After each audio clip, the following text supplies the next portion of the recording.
ఓం శాంతి.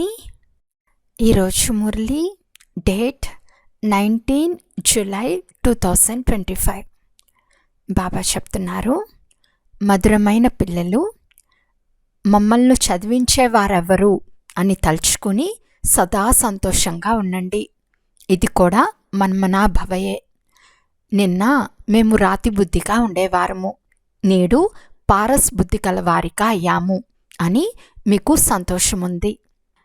ప్రశ్న: భాగ్యం తెరుచుకునేందుకు ఆధారము ఏది?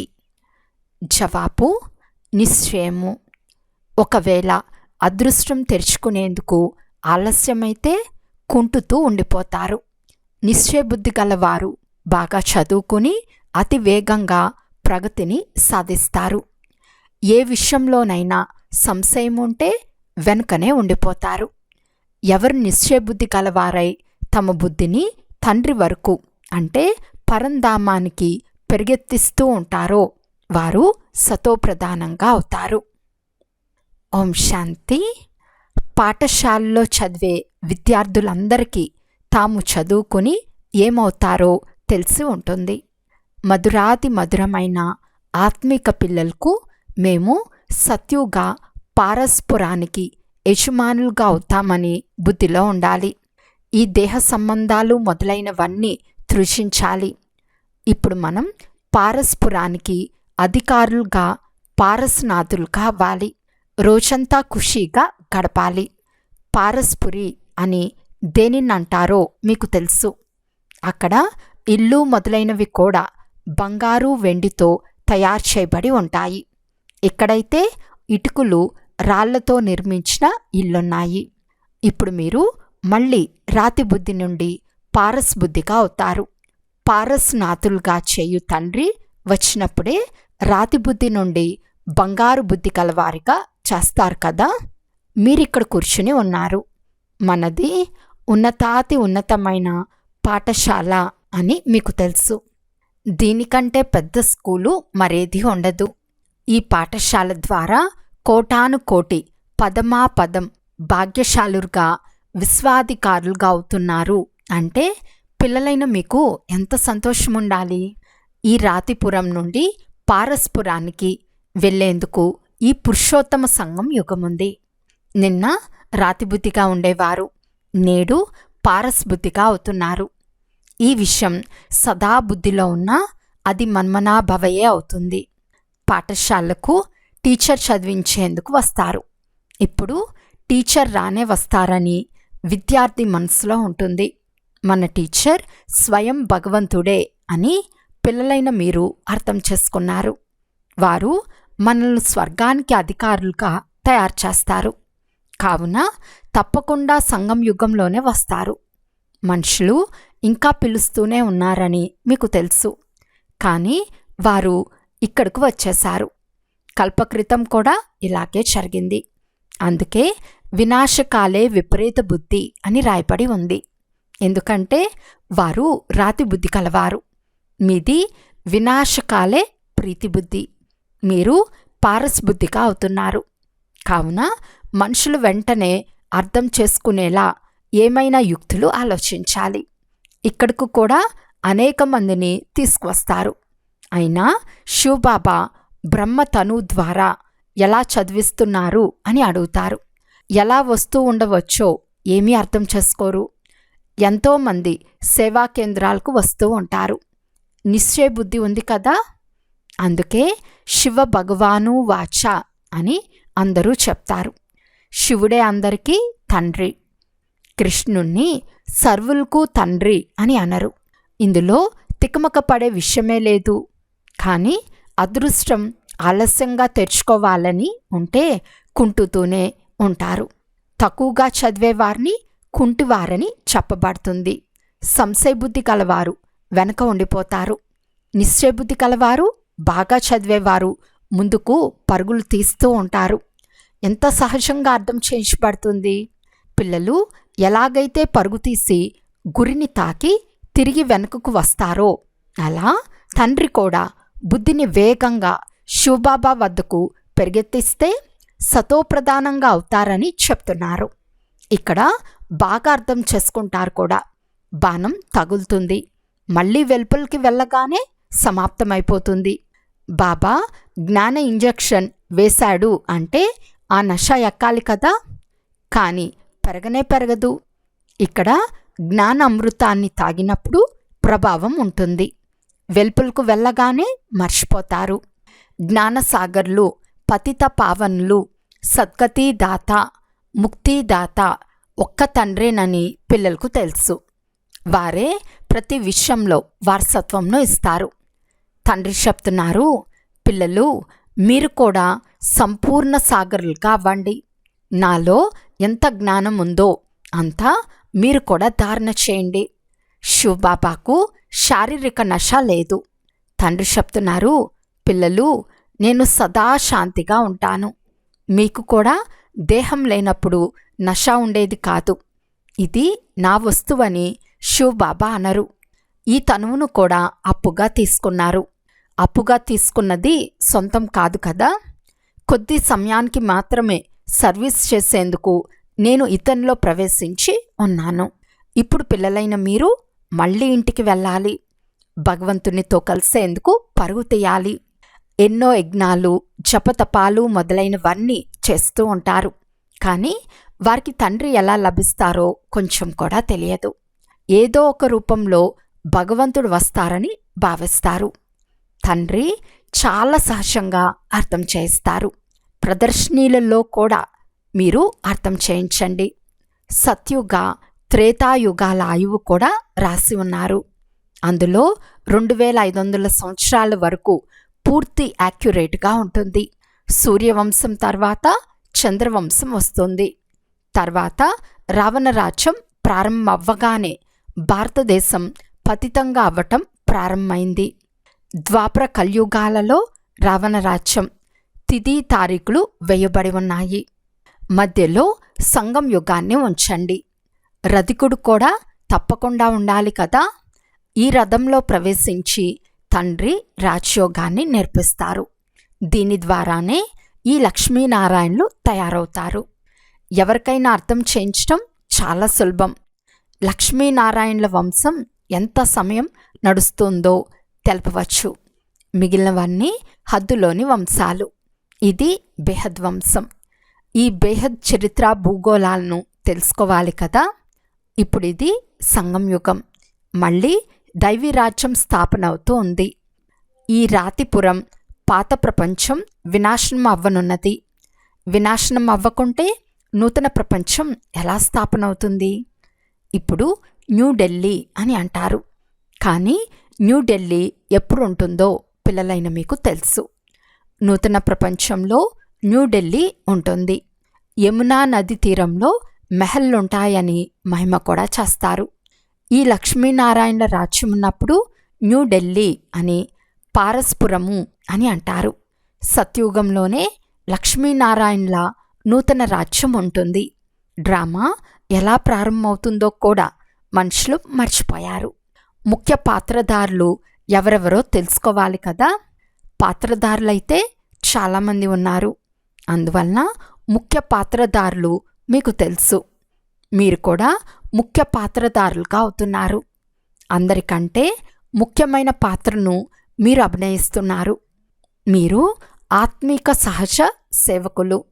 మిగిలిన వారంతా భౌతిక అంటే శారీరక సమాజ సేవకులు. మీరు ఆత్మలకు అర్థం చేయిస్తారు. చదివేది కూడా ఆత్మనే. శరీరం చదువుతుందని మనుషులు భావిస్తారు. ఆత్మనే ఈ కర్మేంద్రియాల ద్వారా చదువుతుందని ఎవ్వరికీ తెలియదు. నేను ఆత్మ, బ్యారిస్టర్ మొదలైన వారిగా అవుతాను. బాబా మనల్ని చదివిస్తారు. సంస్కారాలు కూడా ఆత్మలోనే ఉంటాయి. సంస్కారాలు తీసుకెళ్తారు. తర్వాత నూతన ప్రపంచంలో వచ్చి రాజ్యపాలన చేస్తారు. సత్యుగంలో రాజధాని ఎలా జరిగిందో అలాగే ప్రారంభమవుతుంది. ఇందులో ఏది అడిగే అవసరమే లేదు. ముఖ్యమైన విషయము, దేహాభిమానంలోకి ఎప్పుడూ రాకండి. స్వయాన్ని ఆత్మగా భావించండి. ఏ వికర్మలు చేయకండి. స్మృతిలో ఉండండి. లేకుంటే ఒక్క వికర్మ బరువు 100 రెట్లుగా అయిపోతుంది. ఎముకలన్నీ ఒక్కసారిగా విరిగిపోతాయి. అందులో కూడా ముఖ్యమైన వికారము కామము. కొంతమంది పిల్లలు సతాయిస్తారు కనుక కొట్టవలసి వస్తుందని అంటారు. కానీ ఇది ఎవరూ అడగవలసిన అవసరం లేదు. దీనిని చాలా చిన్న పాపమని అంటారు. మీ తలపై జన్మ జన్మల పాపముంది. మొదట వాటిని భస్మం చేయండి. తండ్రి పావనంగా అయ్యేందుకు చాలా సహజమైన ఉపాయం తెలిపిస్తారు. మీరు ఒక్క తండ్రి స్మృతి ద్వారా పావనంగా అవుతారు. భగవాను వాచ, పిల్లలు, నేను ఆత్మలైన మీతో మాట్లాడతాను. మరి ఏ ఇతర మనుషులెవ్వరూ ఇలా ఆత్మలుగా భావించరు. వారు తమను తాము శరీరంగానే భావిస్తారు. తండ్రి చెప్తున్నారు, నేను ఆత్మలకు అర్థం చేయిస్తాను. ఆత్మ పరమాత్మల మేలా జరుగుతుంది అని కూడా పాడతారు. ఇందులో శబ్దం మొదలైనవి చేయరాదు. ఇది చదువు. దూర దూరాల నుండి తండ్రి వద్దకు వస్తారు. పోను పోను నిశ్చయబుద్ధి గలవారిగా చాలా జోరుగా ఆకర్షణ అవుతుంది. ఇప్పుడింకా స్మృతి చేయటం లేదు కనుక అంతగా ఆకర్షణ ఎవ్వరికీ కలగటం లేదు. ప్రయాణం నుండి తిరిగి వాపస్ వచ్చేటప్పుడు ఇంటి సమీపానికి రాగానే ఇల్లు గుర్తుకొస్తుంది. పిల్లలు గుర్తుకొస్తారు. ఇల్లు చేరగానే సంతోషంగా కలుస్తారు. సంతోషం పెరుగుతూ ఉంటుంది. మొదట భార్య గుర్తుకొస్తుంది. తర్వాత పిల్లా పాపలు మొదలైన వారు గుర్తుకొస్తారు. ఇంటికి వెళ్తున్నాము అని మీకు గుర్తుకొస్తుంది. అక్కడ తండ్రి పిల్లలు మాత్రమే ఉంటారు. డబల్ ఖుషీ ఉంటుంది. మన ఇల్లైన శాంతిధామానికి వెళ్తాము, మళ్ళీ రాజధానిలోకి వస్తాము. స్మృతి చేస్తే చాలు. తండ్రి చెప్తున్నారు, మన్మనా భవ. స్వయాన్ని ఆత్మగా భావించి తండ్రిని వారసత్వాన్ని స్మృతి చేయండి. తండ్రి పిల్లలైన మిమ్మల్ని పుష్పాలుగా చేసి కనులపై కూర్చోపెట్టుకుని జతలో తీసుకెళ్తారు. కొద్దిగా కూడా కష్టం ఉండదు. దోమల గుంపు ఎలా వెళ్తుందో అలా ఆత్మలైన మీరు కూడా దోమల వలె తండ్రి వెంట వాపస్ వెళ్తారు. పావనంగా అయ్యేందుకు మీరు తండ్రిని స్మృతి చేస్తారు, ఇంటిని స్మృతి చేయరు.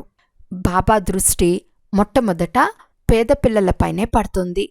బాబా పేదల పెన్నిది కదా. మీరు కూడా గ్రామ గ్రామాల్లో సర్వీస్ చేసేందుకు వెళ్తారు. తండ్రి చెప్తున్నారు, నేను కూడా మీ గ్రామానికి వచ్చి దాన్ని పారస్పురంగా చేస్తాను. ఇప్పుడిది నరకం, పాత ప్రపంచం. దీనిని తప్పకుండా పడగొట్టాలి. నూతన ప్రపంచంలో కొత్త ఢిల్లీ ఉంటుంది. అది సత్యుగంలోనే ఉంటుంది. అక్కడ రాజ్యం కూడా మీదే ఉంటుంది. కల్పకృతం వలె మేము మళ్ళీ మా రాజధానిని స్థాపన చేస్తామని నష ఎక్కుతుంది. మేము ఇటువంటి భవనాలు తయారు చేస్తామని అనరు. మీరు అక్కడకు వెళ్ళగానే ఆటోమేటిక్గా ఇల్లు తయారు చేయటం ప్రారంభిస్తారు. ఎందుకంటే ఆత్మలో ఆ పాత్ర నిండి ఉంది. ఇక్కడ కేవలం చదువుకునే పాత్ర ఉంది. అక్కడ ఇలా ఇలా భవనాలు తయారు చేస్తామని దానంతటికి అదే మీ బుద్ధిలోకి వస్తుంది. కల్పకృతం వలె తయారు చేయటం ప్రారంభిస్తారు. ఆత్మలో కూడా ముందే రచింపబడి ఉంది. ఏ మెహల్లో అయితే మీరు కల్పకల్పం ఉంటారో ఆ మెహల్నే తయారు చేస్తారు. ఈ విషయాలను కొత్తవారు ఎవ్వరూ అర్థం చేసుకోలేరు. మేము వచ్చి కొత్త కొత్త పాయింట్లను విని రిఫ్రెష్ అయిపోతామని మీరు అనుకుంటారు. కొత్త కొత్త పాయింట్లు వెలువడుతూ ఉంటాయి.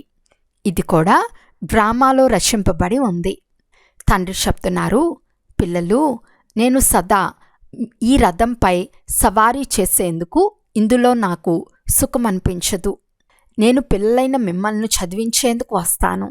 నేను రథంపై సదా కూర్చునే ఉన్నానని కాదు. రాత్రింబవలు రథంపై కూర్చుని విహరించేందుకు అవుతుందా? వారు క్షణంలో వస్తారు, పోతారు. సదా కూర్చునే ఉండాలనే నియమం ఏదీ లేదు. తండ్రి ఎంత దూరం నుండి చదివించేందుకు వస్తారు? అది వారి ఇల్లు. పంజరంలో చిలుక చిక్కుకున్నట్లు రోజంతా శరీరంలోనే కూర్చోరు. వారికి అందులో సుఖముండదు. మీకు అర్థం చేయించేందుకు నేను దీన్ని అప్పుగా తీసుకుంటాను. జ్ఞానసాగరులైన తండ్రి మమ్మల్ని చదివించేందుకు ఇక్కడకు వస్తారని మీరంటారు. సంతోషంతో రోమాలు నిక్కపొడుచుకోవాలి. ఆ సంతోషం మరీ తగ్గిపోరాదు. ఈ బ్రహ్మబాబా అయితే స్థిరంగా కూర్చుని ఉన్నారు. ఒకే రథంపై ఇద్దరూ సదా సవారీ చేయగలరా? శివబాబా తమ ధామంలో ఉంటారు. ఇక్కడికి వస్తారు. వచ్చేందుకు సమయం ఏమీ పట్టదు. రాకెట్ ఎంత వేగంగా వెళ్తుందో చూడండి. శబ్దం కంటే వేగంగా వెళ్తుంది. ఆత్మ కూడా చాలా చిన్న రాకెట్. ఆత్మ ఎలా పెరిగెడుతుంది అంటే ఇక్కడి నుండి క్షణంలో లండన్ వెళ్ళిపోతుంది. క్షణంలో జీవన్ముక్తి అని గాయనం ఉంది. బాబా స్వయం కూడా ఒక రాకెట్. బాబా చెప్తున్నారు, నేను మిమ్మల్ని చదివించేందుకు వస్తాను, మళ్ళీ నా ఇంటికి వెళ్తాను. ఈ సమయంలో చాలా బిజీగా ఉంటాను. దివ్య దృష్టి దాతను కనుక భక్తులను కూడా సంతోషపరచాల్సి వస్తుంది. మిమ్మల్ని చదివిస్తాను. భక్తులకు సాక్షాత్కారం జరగాలని మనసుంటుంది, లేక ఏదో ఒకటి కావాలని ప్రార్థిస్తూ ఉంటారు. ఎక్కువగా జగదాంబ వద్ద అడుక్కుంటూ ఉంటారు. మీరు జగదాంబాలు కదా, మీరు విశ్వచక్రవర్తి పదవిని భిక్షగా ఇస్తారు. పేదలకు భిక్షం లభిస్తుంది కదా, మనం కూడా పేదవారమే. కనుక శివబాబా స్వర్గ చక్రవర్తి పదవిని దానంగా ఇస్తారు. దానం అంటే మరేమిటో కాదు, కేవలం తండ్రిని స్మృతి చేస్తే వికర్మలు వినాశనం అవుతాయని అంటారు. శాంతిధామానికి వెళ్ళిపోతారు. నన్ను స్మృతి చేస్తే మీ ఆయువు కూడా పెరుగుతూ ఉంటుందని నేను గ్యారంటీ ఇస్తాను. సత్యుగంలో మృత్యు అను పేరే ఉండదు. అది అమరలోకము. అక్కడ మృత్యు పేరే ఉండదు. కేవలం ఒక శరీరాన్ని వదిలి మరో శరీరాన్ని తీసుకుంటుంది. దానిని మృత్యు అని అంటారా? అది అమరలోకం. మేము వెళ్ళి పిల్లలుగా అవుతామని సాక్షాత్కారం అవుతుంది. ఇది సంతోషించే విషయం. ఇప్పుడు వెళ్ళి పిల్లాడిగా పుట్టాలని బాబాకు కూడా అనిపిస్తుంది. నోటిలో బంగారు స్పూన్ ఉంటుందని తెలుసు. తండ్రికి అపురూపమైన ఏకైక పిల్లాణ్ణు. తండ్రి నన్ను దత్తు తీసుకున్నారు. నేను అపురూపమైన కొడుకును. కనుక బాబా నన్ను ఎంతగా ప్రేమిస్తారు అంటే వారు నాలోనే ప్రవేశిస్తారు. ఇది కూడా ఒక ఆటే కదా. ఆటలో సదా సంతోషం ఉంటుంది. తప్పకుండా చాలా చాలా భాగ్యశాలి రథమని కూడా తెలుసు. జ్ఞానసాగరులని ఎవరికి మహిమ ఉందో వారు ఇతనిలో ప్రవేశించి మీకు జ్ఞానంనిస్తారు. పిల్లలైన మీకు చాలా సంతోషించే విషయం ఏమిటి అంటే భగవంతుడే వచ్చి చదివిస్తున్నారు. భగవంతుడు స్వర్గరాజ్యాన్ని స్థాపిస్తారు. మనము వారి పిల్లలము. కానీ నరకంలో ఎందుకున్నాము? ఇది ఎవరి బుద్ధిలోకి రాదు. మీరు భాగ్యశాలురు. విశ్వాధికారులుగా అయ్యేందుకు చదువుకుంటున్నారు. ఇటువంటి చదువుపై ఎంత గమనం ఉంచాలి? అచ్చా, మధురాతి మధురమైన అపురూపమైన పిల్లలకు మాతాపిత బాప్తాతాల ప్రియ స్మృతులు మరియు గుడ్ మార్నింగ్. ఆత్మిక పిల్లలకు ఆత్మిక తండ్రి నమస్తే. ఆత్మిక తండ్రికి ఆత్మిక పిల్లల యొక్క ప్రియ స్మృతులు మరియు నమస్తే నమస్తే నమస్తే. ధారణ కొరకు ముఖ్య సారము. ఫస్ట్ పాయింట్, ఇప్పుడు యాత్ర పూర్తయింది. మొదట మేము మా ఇల్లైన శాంతిధామానికి వెళ్తాము. తర్వాత మళ్ళీ మా రాజధానిలో వస్తామనే డబల్ ఖుషీలో ఉండాలి.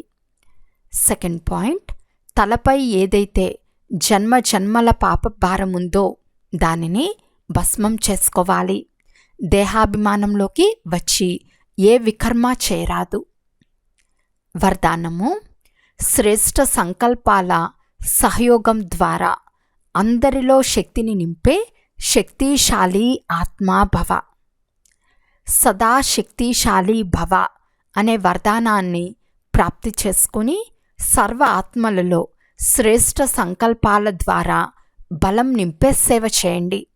ఎలాగైతే ఈ రోజుల్లో సూర్యశక్తిని జమ చేసుకుని చాలా పనులు సఫలం చేసుకుంటారో అలా శ్రేష్ఠ సంకల్పాల శక్తి ఎంత జమ చేసుకోవాలి అంటే తద్వారా ఇతరుల సంకల్పాలలో బలం నింపండి. ఈ సంకల్పం ఇంజెక్షన్ చేసే పని చేస్తుంది. దీని ద్వారా లోపలి వృత్తిలో శక్తి వస్తుంది. అందువలన ఇప్పుడు శ్రేష్టమైన భావన లేక శ్రేష్ట సంకల్పం ద్వారా పరివర్తన చేయాలి. ఇప్పుడు ఈ సేవ అవసరంగా ఉంది. స్లోగన్: మాస్టర్ దుఃఖహర్తగా అయి దుఃఖాన్ని కూడా ఆత్మిక సుఖంలోకి పరివర్తన చేయండి. ఇది మీ శ్రేష్టమైన కర్తవ్యం. అవ్యక్త సూచన: సంకల్పాల శక్తిని జమ చేసుకుని శ్రేష్టమైన సేవకు నిమిత్తులుగా అవ్వండి. కొంతమంది పిల్లలు అప్పుడప్పుడు గొప్ప ఆటను చూపిస్తారు. వ్యర్థ సంకల్పాలు ఎంత ఫోర్స్గా వస్తాయి అంటే వాటిని కంట్రోల్ చేసుకోలేరు. తర్వాత ఆ సమయంలో ఏం చేయాలి, జరిగిపోయింది కదా అని అంటారు. ఆపుకోలేరు కనుక ఏం వస్తే అది చేసేసాము అని అంటారు. కానీ వ్యర్థం కోసం కంట్రోలింగ్ పవర్ కావాలి. ఎలాగైతే ఒక సమర్థమైన సంకల్పానికి 16 రెట్ల ఫలం లభిస్తుందో అలాగే ఒక వ్యర్థ సంకల్పం యొక్క లెక్కాచారం ఉదాసీనులు కాగుట, వ్యాకుల పడుట, సంతోషం మాయమవటం, ఇది కూడా 1కి చాలా రెట్ల లెక్కాచారంతో అనుభవం అవుతుంది. అచ్చా. ఓం శాంతి.